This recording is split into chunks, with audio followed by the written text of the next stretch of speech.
बिस्मिल्लाहिर्रहमानिर्रहीम। अस्सलामु अलैकुम। खुश आमदीद कहता हूँ आपको अपने चैनल सबक कहानी में। मगर आगे बढ़ने से पहले अगर आपने अभी तक हमारे चैनल को सब्सक्राइब नहीं किया तो थोड़ा सा तकलीफ करके हमारे चैनल को सब्सक्राइब कर लें। चलते हैं आज की कहानी की तरफ। बहुत मुद्दत हुई मुल्क ईरान के मशहूर शहर तबरेज़ में एक गरीब अंधा फकीर रहता था। वो मुंह अंधेरे उठता, बाएं हाथ में लकड़ी का एक बड़ा सा प्याला लेता और दाएं हाथ में लाठी संभाल कर बाजारों में भीख मांगने निकल खड़ा होता। सारा दिन गली गली कूचे कूचे भीख मांगता और जब सूरज मगरिब की तरफ झुकने लगता तो शहर से बाहर अपनी टूटी फूटी झोपड़ी में रात बसर करने आ जाता। अंधे फकीर की आवाज में बड़ा दर्द था। भीख मांगते हुए वो तरह तरह की नसीहत आमेज जुमले ऊंची आवाज में कहता जाता। ये जुमले उन लोगों के दिलों पर बहुत असर करते जिनके दरवाजों पर अंधा फकीर रोजाना भीख मांगने जाया करता था। कभी वो कहता, ये लोगों गरूर न किया करो, गरूर का सर हमेशा नीचा होता है। जिसने गरूर किया वो दुनिया में भी जलीलो ख्वार हुआ और आखिरत में भी जलीलो ख्वार होगा। ये लोगों इंसाफ और दयानतदारी से काम लो। याद रखो, जो दूसरों को धोखा देता है खुदा उससे एक रोज सब कुछ छीन लेता है। ये लोगों मुझे देखो, कभी मैं भी तुम्हारी तरह आंखों वाला था। कभी इस शहर में मेरी भी बड़ी इज्जत थी, लेकिन आज अपने गुनाहों की सजा पा रहा हूँ। खुदा के लिए कभी किसी को धोखा न दो। इस किस्म की आवाजें लगाता हुआ एक रोज वो शहर के गली कोचों में घूम रहा था कि एक अमीर आदमी ने उससे कहा, बाबा, मैं बहुत अरसे से तुम्हें देख रहा हूँ और जो आवाजें तुम लगाते हो वो भी सुनता हूँ। ऐसा लगता है तुमने बड़ी मुसीबतें झेली हैं। आओ आज मेरे पास बैठो और अपनी राम कहानी सुनाओ। फिक्र मत करो, जिस कदर भीख तुम्हें दिन भर घूम फिरने के बाद शहर से मिलती है वो मैं तुम्हें दे दूंगा। शर्त सिर्फ यह है कि अपनी दुख भरी दास्तां सच सच सुनाओ। अंधे फकीर ने अपनी लाठी और भीख मांगने का प्याला वहीं जमीन पर रख दिया और उस नेक अमीर आदमी को दुआएं देते हुए बोला, मियाँ, खुदा तुम्हें खुश रखे। मुझ गरीब की आप बीती सुनकर क्या करोगे? बस जो मैं कहा करता हूँ उस पर अमल किए जाओ। मैं ऐसा दलील और संगदिल शख्स हूँ कि मेरी दास्तां सुनने के बाद तुम मुझे धुतकार कर अपने घर से निकाल दोगे। अमीर आदमी ने अंधे फकीर को यकीन दिलाया कि वो हरगिज हरगिज यह सलूक न करेगा, बल्कि वो तो इबरत हासिल करने के लिए उससे कहानी सुनने का ख्वाहिशमंद है। अंधे फकीर ने ठंडी आह भरकर यूं अपनी कहानी शुरू की। जनाब, मैं शहर तबरेज ही का रहने वाला हूँ और अपने बाप का इकलौता बेटा था। उसने बड़ी शफकत और मोहब्बत से मेरी परवरिश की। मेरी माँ मुझे छोटा सा छोड़कर ही मर गई थी और मेरी देखभाल करने वाला मेरे बाप के सिवा कोई और न था। मेरा बाप निहायत गरीब आदमी था। सारा दिन घूम फिर कर मुख्तलिफ चीज़ें बाजारों में बेचता।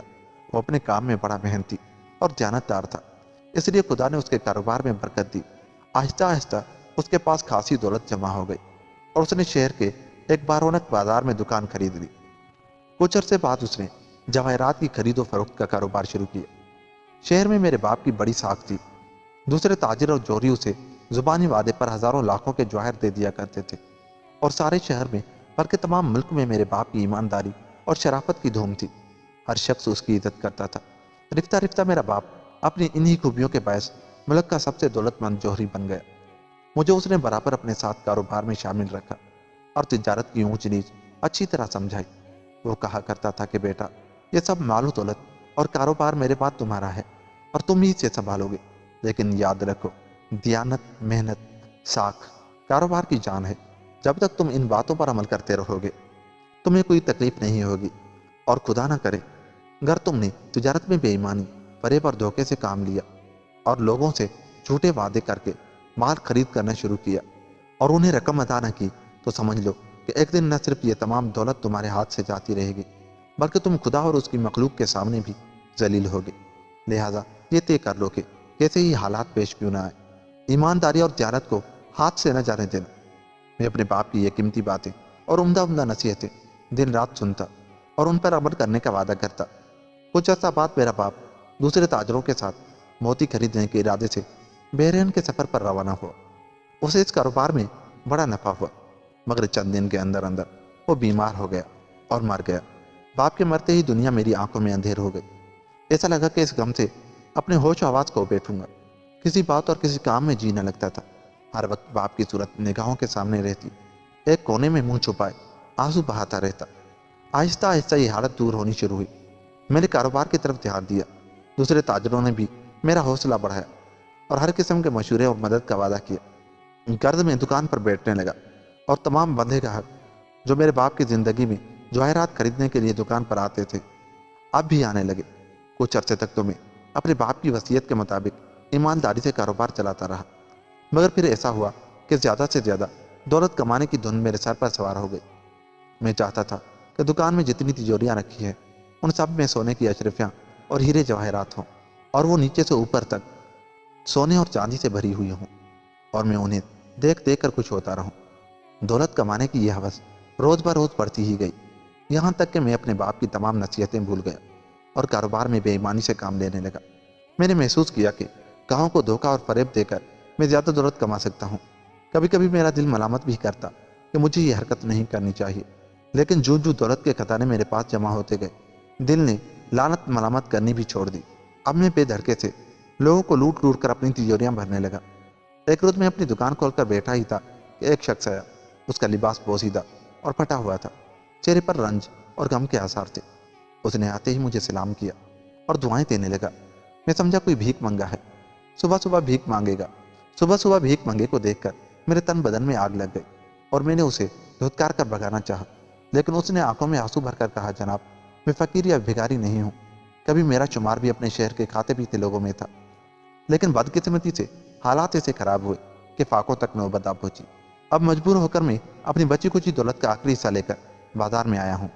یہ کہہ کر اس شخص نے اپنی گدڑی میں سے ایک بہت قیمتی لال نکال کر میرے سامنے رکھ دیا۔ بچپن سے لے کر جوان ہونے تک میں نے ایک سے ایک قیمتی ہیرے اور جواہر دیکھے تھے، لیکن اس جیسا لال کبھی نظر نہیں آیا تھا۔ ایسا عمدہ نگینہ تو بادشاہوں کے خزانوں میں ہی ہوا کرتا ہے۔ میں اس لال کو دیکھ کر دل میں خوش تو بہت ہوا، مگر مکاری سے کام لے کر یوں ہی بے پرواہی سے اسے دیکھا اور ماتھے پر بل ڈال کر کہا، میاں یہ کیا اٹھا لائے ہو؟ اس میں کوئی خاص بات تو ہے نہیں، پھر بھی بولو کیا دے دوں اس کا؟ اس شخص نے حیرت سے میری طرف دیکھا اور بولا، جناب آپ اس شہر کے سب سے بڑے جوہری ہیں، یہی سوچ کر میں آپ کی دکان پر آیا تھا کہ اس قیمتی پتھر کی صحیح قیمت مجھے عطا کریں گے۔ یقین کیجئے کہ میرے پاس جتنے بھی قیمتی جواہر تھے یہ ان میں سے سب سے بے مثال ہے، اور اب آپ فرماتے ہیں کہ اس میں کوئی خاص بات نہیں۔ اس شخص کی یہ بات سن کر میں نے ایک بار پھر اس لال کو ہاتھ میں اٹھایا اور خوب غور سے دیکھا بھالا۔ بے شک وہ بہت قیمتی پتھر تھا، اس کی قیمت 1.5 لاکھ اشرفیوں سے کیا کم ہوگی، لیکن میں نے مایوسی سے گردن ہلاتے ہوئے کہا، ارے صاحب آپ کو دھوکا ہوا ہے، یہ لال اس قدر قیمتی نہیں، اس میں تو کئی عیب ہیں، شاید آپ نے ان عیبوں پر غور نہیں کیا۔ پہلا عیب تو یہ ہے کہ اس کا رنگ ایک سا نہیں، کہیں سے ہلکا ہے کہیں سے گہرا ہے، پھر وزن بھی کچھ زیادہ نہیں، اور سب سے بڑا عیب یہ ہے کہ اس کے جگر میں ایک داغ ہے۔ اگر یہ عیب اس میں نہ ہوتے تو یہ لاکھوں کی مالیت کا ہوتا۔ اب تو اس کی قیمت چند دینار سے زیادہ نہیں۔ یہ کہہ کر میں نے لال اس کے سامنے دھر دیا اور بے پرواہی سے دوسرے کاموں میں یوں مصروف ہو گیا جیسے مجھے اس لال کی کوئی پرواہ نہیں ہے۔ اگرچہ اندر سے میرے دل میں بڑی ہلچل مچ رہی تھی کہ یہ شخص لال کو اٹھا کر کسی دوسرے جوہری کی دکان پر نہ لے جائے، مگر معلوم ہوتا ہے وہ مجبوری کے ہاتھوں بہت پریشان تھا۔ اس نے بھرائی ہوئی آواز میں کہا، اچھا جناب جو آپ فرماتے ہیں وہی درست ہوگا، مگر اس وقت تو یہ لال مجھ سے خرید ہی لیجیے، آپ کا بڑا احسان ہوگا۔ اس کی یہ بات سن کر میں سمجھ گیا کہ شکار پھنس چکا ہے اور یہ اپنا قیمتی لال میرے ہاتھ اونے پونے بیچ ہی ڈالے گا۔ میں نے ہمدرد بن کر کہا، ارے میاں اس میں احسان کی کیا بات ہے، جو خدمت مجھ سے ہو سکتی ہے وہ کرنے کے لیے تیار ہوں، فرمائیے اس کے کتنے پیسے دے دوں؟ اجی جناب اب میں اپنے منہ سے کیا عرض کروں، جو قیمت آپ مناسب خیال کریں دے دیں۔ پہلے تو میں نے سوچا کہ اسے 1000 دینار دے دوں، لیکن پھر بے ایمانی نے مجھے ورگلایا کہ 1000 دینار تو بہت زیادہ ہیں، اگر دینے ہی ہیں تو 20 درہم دے کر یہ لال ہتھیا لو۔ حالانکہ میں اچھی طرح جانتا تھا کہ 20 درہم میں تو ایک معمولی موتی بھی نہیں ملتا، پھر اتنا بیش قیمت لال جس کی قیمت کم از کم 1 لاکھ سونے کی اشرفیاں ہو وہ کیسے مل سکتا تھا؟ غرض میں نے صندوقچہ کھول کر 20 درہم کے سکے نکالے اور اس شخص کے ہاتھ میں تھما دی۔ اس نے انتہائی حیرت اور تعجب سے پہلے ان 20 درہم کے سکوں کو دیکھا، پھر میری جانب تکنے لگا، جناب عالی کیا صرف 20 درہم عنایت فرمائیں گے؟ اس نے پوچھا، اس لال کی قیمت صرف 20 درہم؟ تو اور کیا ساری دکان تمہیں دے دوں؟ میں نے ناراض ہو کر کہا، اگر یہ قیمت منظور نہیں تو جاؤ راستہ ناپو، آ جاتے ہیں صبح صبح پریشان کرنے کے لیے۔ وہ کچھ بہت ہی شریف اور غیرت مند آدمی تھا۔ اس نے ٹھنڈی آ بھری، مجھے سلام کیا اور 20 درہم کی معمولی رقم وصول کر کے چلا گیا۔ اس کے جاتے ہی میں نے झपट कर लाल उठाया, उसे चूमा और झट से अपनी तिजोरी में बंद कर दिया। वाह रे मेरे मौला, सुबह सुबह ही कैसे जबरदस्त नफा का धंधा करा दिया। अब मैं इसी लाल के एवज 1.5 लाख सोने की अशरफियां बड़ी आसानी से जब चाहे हासिल कर सकता था। उसके 2 दिन बाद का जिक्र है। मैं मुंह अंधेरे अपनी दुकान पर आया। उस वक्त सारा बाजार बंद था। मैं ही ऐसा दुकानदार था जो सूरज निकलने से पहले दुकान खोलने का आदी था, ताकि ग्राहक सबसे पहले मेरी दुकान ही पर आए। थोड़ी देर बाद मैंने बाहर सड़क पर घोड़े की टापों की आवाज़ सुनी। यह समझ कर के शायद कोई ग्राहक आया है, मैंने दुकान से बाहर झांका। क्या देखता हूँ कि एक शख्स घोड़े पर सवार चला आता है। मेरी दुकान के सामने पहुंचते ही यकायक वो घोड़े की पीठ पर से जमीन पर गिरा और कोई आवाज़ निकाले बगैर मर गए। सवार के गिरते ही कई राहगीर और कामकाज पर जाने वाले मजदूर और ऐसे ही दूसरे आदमी दौड़े हुए आए और आते ही मुझे घेर लिया। क्योंकि बदकिस्मती से मैं घुड़सवार के गिरते ही अपनी दुकान से निकल कर उसके करीब पहुंच गया था और मेरा इरादा था कि जो कुछ उसकी जेब में होगा वो निकाल कर अपने कब्जे में कर लूंगा। उन लोगों ने आते ही मुझ पर हमला कर दिया। कोई जूते मारने लगा, किसी ने घोंसे लगाए और कोई मुझे लकड़ी से पीटने लगा। वो सब एक आवाज़ होकर यही कहते थे कि घुड़सवार को तुमने मारा है। मैं लाख दुहाई देता कि मैंने उसे मारना तो एक तरफ हाथ तक नहीं लगाया, लेकिन किसी ने मेरी एक ना सुनी। आनंद फानंद लोगों ने मेरी मशकें बांध ली। मैंने अपने ताजिर भाइयों और दूसरे उन दुकानदारों को मदद के लिए पुकारा जो अपनी दुकानें खोल चुके थे, लेकिन कोई मदद के लिए नहीं आया। सब दूर खड़े तमाशा देखते रहे। दरअसल वो सब मेरी बेईमानियों और धोखे से अच्छी तरह वाकिफ हो चुके थे और मुझसे नफरत करने लगे थे। इतने में शहर का कोतवाल सिपाहियों समेत आ गया। वो भी मुझसे जलता था, क्योंकि एक मौके पर मैंने उसकी बीवी से सोने के एक हार की 4 गुना कीमत वसूल की थी। कोतवाल ने आते ही पहले तो मेरी खूब ठुकाई की, फिर गिरफ्तार करके शहर के हाकिम की अदालत में ले गया। शहर का हाकिम निहायत बदमाश और बेईमान आदमी था। एक मरतबा वो मेरी दुकान पर आया था और हुकूमत का रौब जिताकर कुछ जवाहरात ले जाने की कोशिश की थी, मगर मैंने उसे बेइज्जती करके निकाल दिया था। अब जो उसने मुझे इस हाल में देखा तो बहुत खुश हुआ और ये सुनकर के मैंने घुड़सवार को जान से मार डाला है, फौरन मेरे लिए सजाए मौत का हुक्म सुना दिया। मैंने उसकी बड़ी मिन्नत समाजत की, बहुत कस्में खाई कि मैं तो उस घुड़सवार को जानता तक नहीं और न मेरी उससे कोई दुश्मनी थी, मैं उसे क्यों हलाक करता। मगर हाकिम ने मेरी किसी बात पर कान न धरा और जल्लाद को बुलाकर मुझे उसके हवाले कर दिया। कतर के मुजरिम को सूरज निकलने से पहले मौत के घाट उतारा करते थे। चुनाचे जल्लाद ने मुझे मौत की कोठरी में रात भर के लिए बंद कर दिया। मैं अपनी ज़िंदगी से बिल्कुल मायूस हो चुका था कि यकायक आधी रात के वक्त कोठरी का दरवाज़ा खुला और शहर का हाकिम अंदर दाखिल हुआ। मैं उसे देख कर खड़ा हो गया। वो अकेला ही आया था और जल्लाद को उसने दरवाज़ा खुलवाकर रुखसत कर दिया था। जनाब, खुदा के लिए मुझ बेगुनाह पर रहम कीजिए। मैं झट उसके कदमों में गिर पड़ा। मैं बिल्कुल बेगुनाह हूँ। हाकिम ने कहका लगाया, तुम बहुत बदमाश और बेईमान आदमी हो। हम तुम्हें अच्छी तरह जानते हैं। मैं तो मुद्दत से इस फिक्र में था कि तुम किसी तरह मेरे फंदे में फंसो। अब सुबह सूरज निकलने से पहले पहले तुम्हारी गर्दन उड़ा दी जाएगी। हुजूर, मैं अपने किए पर नादिम हूँ।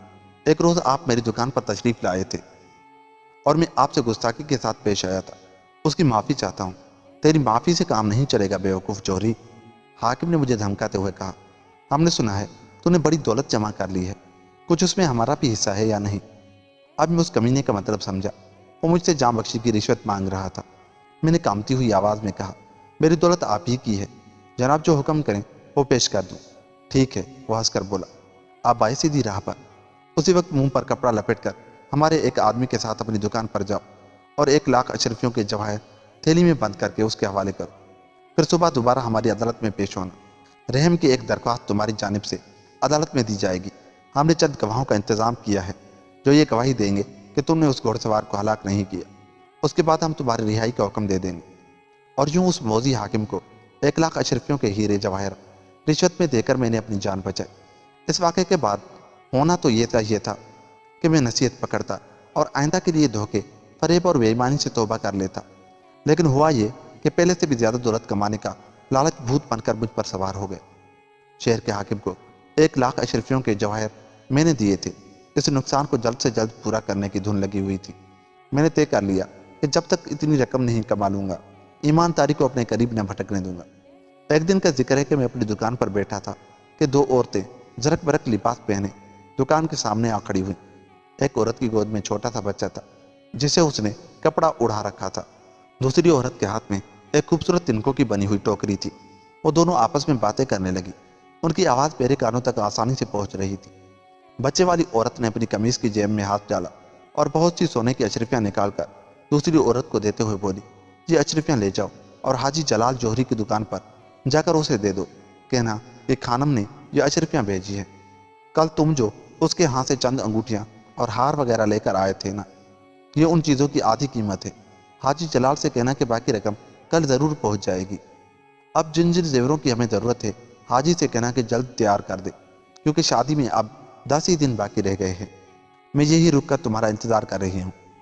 जल्दी से उसका जवाब लेकर आना कि वो कब तक नए जेवर तैयार करा देगा। खानम से अशरफियाँ लेकर दूसरी औरत चली गई। मैंने सोचा ये औरत बड़ी मालदार मालूम होती है, क्योंकि उसने जेब से अशरफियाँ निकाल कर गिने बगैर ही दूसरी औरत को दे दी थी। उनके घर में किसी की शादी की तैयारियां हैं और हाजी जलाल जौहरी से इसीलिए जेवर की फरमाइश की गई है। चुनाचे मैंने बड़े अदब से खानम को सलाम किया और कहा, ए मोअज़्ज़िज़ खातून, आप वहाँ सड़क पर कब तक खड़ी रहेंगी? यहाँ मेरी दुकान पर आकर बैठ जाएं। ये सुनते ही वो औरत कुछ शर्माई, फिर झिझकती हुई आई और दुकान के बैरूनी हिस्से में बैठ गई। मैंने कहा, मोअज़्ज़िज़ खातून, क्या मैं पूछ सकता हूँ कि हाजी जलाल जौहरी से आपने कौन कौन से जेवर किन किन दामों में खरीदे हैं? ये मैं इसलिए पूछ रहा हूँ कि हाजी जलाल कुछ अच्छा ताजिर नहीं है, वो ज़्यादा दाम वसूल करने में बहुत बदनाम है। अच्छा ये बात है, औरत ने हैरत से कहा, मगर अब क्या हो सकता है, हमने तो उसे बहुत सी चीज़ें खरीदी हैं, कपड़े, हीरे, जवाहर और सोना वगैरह। असल में मेरी छोटी बहन की शादी वजीर के लड़के से होने वाली है। 10 दिन शादी में बाकी हैं और अभी बहुत जेवर और कपड़ा खरीदना है। कल हमने हाजी जलाल की दुकान से जेवर खरीदा था। बाद जवाहरात हमें पसंद नहीं आए। उसने कहा था कि 1-2 दिन में उम्दा उम्दा हीरे आएंगे, फिर आकर ले जाइएगा। औरत की ये बातें सुनकर मेरी रात टपकने लगी। मैंने सोचा, ग्राहक बहुत अमीर मालूम होता है, और उसके हाथ में अपने हीरे जवाहर बेचूं तो हज़ारों के वारे नियारे एक आन में कर सकता हूँ। यह सोचकर मैंने कहा, मोहतरम खातून, अगर आप हुक्म दे तो मैं ऐसे नफीस और कीमती जवाहरात आपकी खिदमत में पेश करूँ जो यहाँ किसी जौहरी के पास आपको न मिलेंगे।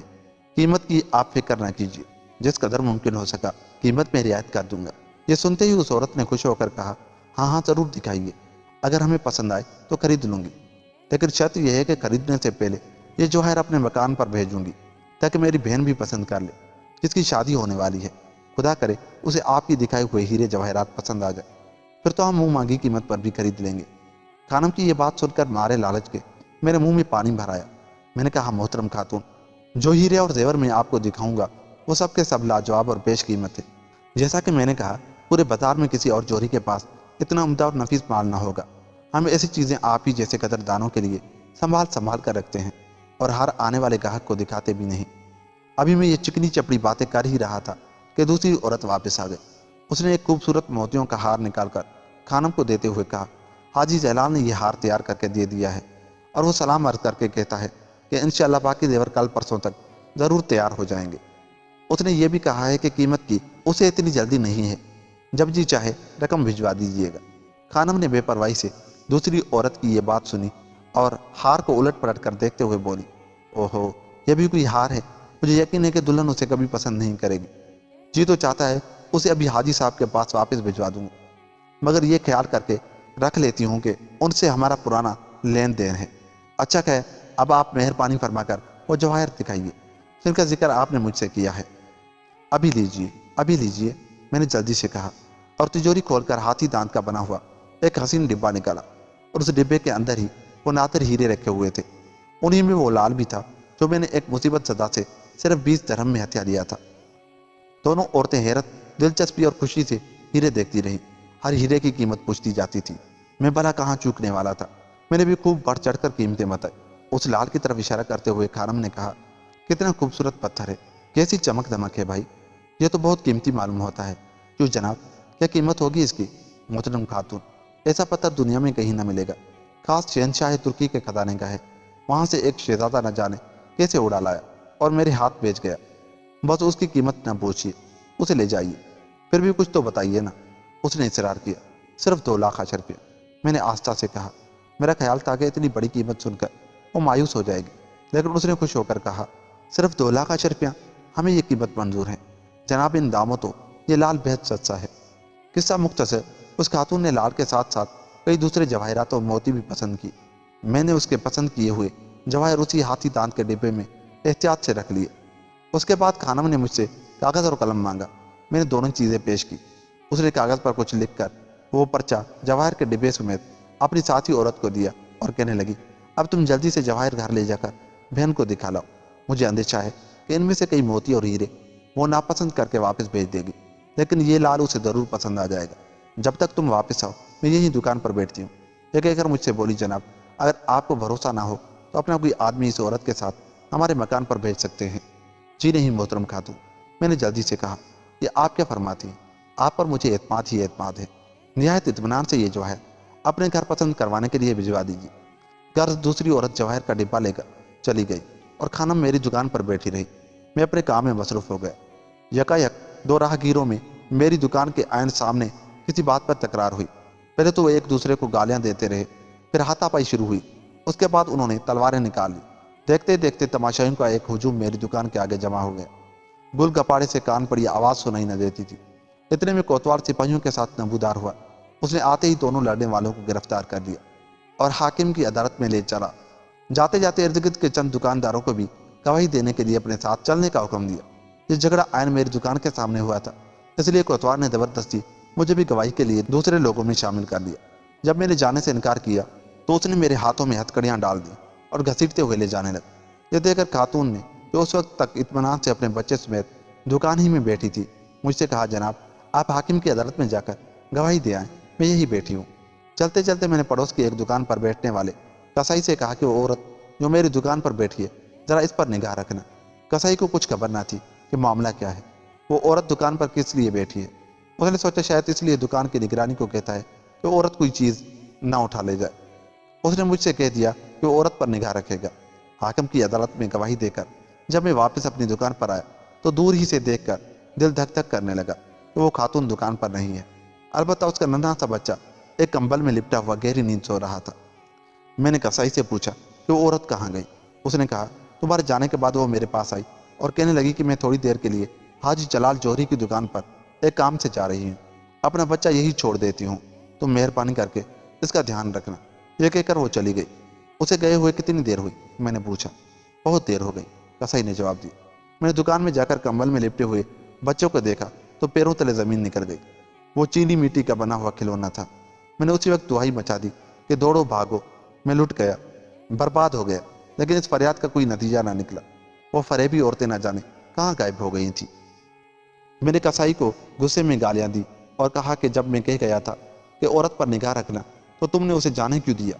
کسائی نے جواب دیا کہ تمہارا نوکر نہیں تھا جو اپنا کام چھوڑ کر عورت کو دیکھتا رہتا۔ اس کا جواب سن کر میرا پاگل پن انتہا کو پہنچ گیا۔ لپک کر اس کی دکان سے گوشت کاٹنے کا چھرا اٹھایا اور اس پر حملہ کر دیا۔ کسائی بری طرح زخمی ہوا اور پھر مر گیا۔ یہ دیکھتے ہی لوگ دوڑے دوڑے آئے اور مجھے پکڑ کر حاکم کی عدالت میں لے گئے۔ حاکم نے سارا قصہ سن کر حکم دیا کہ اس بے رحم جوہری کو جلاد کے حوالے کیا جائے، لیکن لوگوں نے اس سے درخواست کی کہ یہ شخص پاگل ہو چکا ہے، اسے جان سے مارنا درست نہ ہوگا، اس کے لیے یہی سزا بہت ہے کہ اس کی تمام جائیداد اور مال اسباب ضبط کر کے اسے شہر سے باہر نکال دیا جائے۔ یہ مشورہ حاکم کو بہت پسند آیا۔ اسی وقت حکم دیا کہ میرا تمام مال اسباب، مکان اور دکان ضبط کی جائے، یہاں تک کہ تن کے کپڑے بھی اتار لیے جائیں۔ حاکم کے کارندوں نے سب کچھ چھین کر مجھے شہر بدر کر دیا۔ میں خوب رویا پیٹا مگر کسی نے ایک نہ سنی۔ 10 روز تک میں شہر کے باہر ویرانے میں بھوکا پیاسا اور ننگ دھڑنگ آسمان کے نیچے پڑا رہا۔ 11ویں دن جبکہ بھوک پیاس کے ہاتھوں میری جان لبوں پر تھی، صحرا کی جانب سے ایک اونٹ سوار آیا اور میرے پاس آن کر اونٹ سے اترا۔ اس نے مجھے کھانے کے لیے کھجوریں دی، پینے کو پانی دیا اور پہننے کو کپڑے کا ایک جوڑا دیا۔ کھجوریں کھا کر اور پانی پی کر میری جان میں جان آئی اور میں نے اپنے محسن کا شکریہ ادا کیا۔ اس نے مسکرا کر کہا، کیوں میاں جوہری، تم نے مجھے پہچانا نہیں؟ میں نے غور سے اس کی صورت دیکھی لیکن کچھ یاد نہ آیا کہ اسے کہاں دیکھا تھا، البتہ صورت جانی پہچانی لگتی تھی۔ میں نے کہا، بھائی ایسا لگتا ہے کہ تمہیں اس سے پہلے کہیں دیکھا ضرور ہے مگر کہاں یہ یاد نہیں آتا۔ یہ سن کر وہ ہنسا اور کہنے لگا، میاں جوہری، تمہیں وہ پھٹے حالوں آدمی یاد ہے جو ایک روز صبح صبح تمہاری دکان پر ایک لال بیچنے کے لیے آیا تھا اور تم نے 20 درہم کے بدلے میں وہ بیش قیمت لال اس سے خریدا تھا؟ دہشت سے میرے رونگٹے کھڑے ہو گئے۔ بے شک یہ اجنبی وہی تھا۔ میں نے جھک کر اس کے قدموں پر سر رکھنا چاہا لیکن وہ اچھل کر پرے ہٹ گیا۔ پھر اس نے اپنی جیب سے مکھمل کی ایک تھیلی نکال کر اس کا منہ کھولا۔ تھیلی کا منہ کھلتے ہی اس میں سے سینکڑوں ہزاروں ویسے ہی لال نکل کر زمین پر بکھر گئے جیسا ایک لال اس اجنبی نے 20 درہم میں میرے ہاتھ بیچا تھا۔ اجنبی نے کہکا لگا کر کہا، میاں جوہری، میں تمہاری دیانت اور ایمانداری پرکھنے کے لیے خستہ حال بنا کر تمہاری دکان پر گیا تھا۔ اگر تم بے ایمانی نہ کرتے اور مجھے اس لال کی صحیح صحیح قیمت ادا کرتے تو میں انعام کے طور پر یہ تھیلی تمہیں دے دیتا، مگر تم نے بے ایمانی اور دھوکے سے کام لیا۔ اس کا نتیجہ بھی تم نے دیکھا کہ سب کچھ تم سے چھین لیا گیا اور تم ان حالوں کو پہنچ گئے۔ حضور آپ کون ہیں؟ میں نے تھر تھر کانپتے ہوئے کہا، میں جنوں کا بادشاہ ہوں، کئی ہزار جن میرے غلام ہیں۔ میرا مشغلہ یہ ہے کہ سارا دن شہروں میں گھومتا ہوں۔ جو شخص مجھے محنتی، ایماندار اور سچا دکھائی دیتا ہے اس کی خدا کے حکم سے مدد کرتا ہوں۔ میں نے ہی تمہارے باپ کی مدد کی تھی اس لیے کہ وہ سچا اور کھرا آدمی تھا، لیکن تم نے فریب اور دھوکے پر کمر باندھ لی تھی، اس لیے تمہیں سزا دینا ضروری تھا۔ جنوں کے بادشاہ کی یہ بات سن کر میں نے بری طرح رونا اور چلانا شروع کر دیا کہ خدا کے لیے مجھے معاف کر دو۔ آئندہ عہد کرتا ہوں کہ کبھی کسی کو دھوکہ نہ دوں گا، کسی سے فریب نہ کروں گا، میری دولت واپس کر دی جائے۔ لیکن یہ رونا دھونا سب بیکار گیا۔ نظر اٹھا کر دیکھا تو جنوں کا بادشاہ غائب ہو چکا تھا۔ وہ دن اور آج کا دن در بدر بھیک مانگنا میرا مقدر ہے۔ آہستہ آہستہ میری آنکھوں نے بھی جواب دے دیا اور میں اندھا ہو گیا۔ اب تبریز کے بازاروں اور گلی کوچوں میں بھیک مانگتا ہوں اور لوگوں کو نصیحت کرتا ہوں کہ وہ میرا حال دیکھ کر عبرت حاصل کریں۔ جو شخص بھی سچائی، جانت اور ایمانداری کا راستہ چھوڑ کر دھوکے، فریب اور بے ایمانی کا راستہ اختیار کرتا ہے، وہ ہمیشہ دنیا میں بھی ذلیل و خوار ہوتا ہے اور آخرت میں بھی اس کے لیے رسوائی ہے۔ خدا میرے گناہ معاف کرے اور میری خطائیں بخش دے۔ یہ کہہ کر وہ اندھا آدمی رونے لگا۔ یوں یہ کہانی بھی ختم ہوئی۔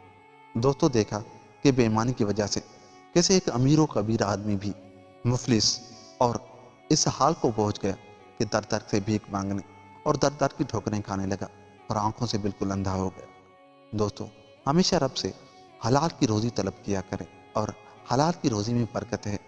ہمیشہ محنت کو اپنا مقصد بنائیں، نہ کہ شارٹ کٹ ڈھونڈیں۔ دوستو، اللہ تعالیٰ آپ کو آپ کی روزی میں، اولاد میں، صحت میں برکت عطا کرے۔ ملتے ہیں کسی ایسی ہی کہانی کے ساتھ، مگر جاتے جاتے ہمارے چینل کو سبسکرائب کر لیں اور میرے بارے میں بھی دعا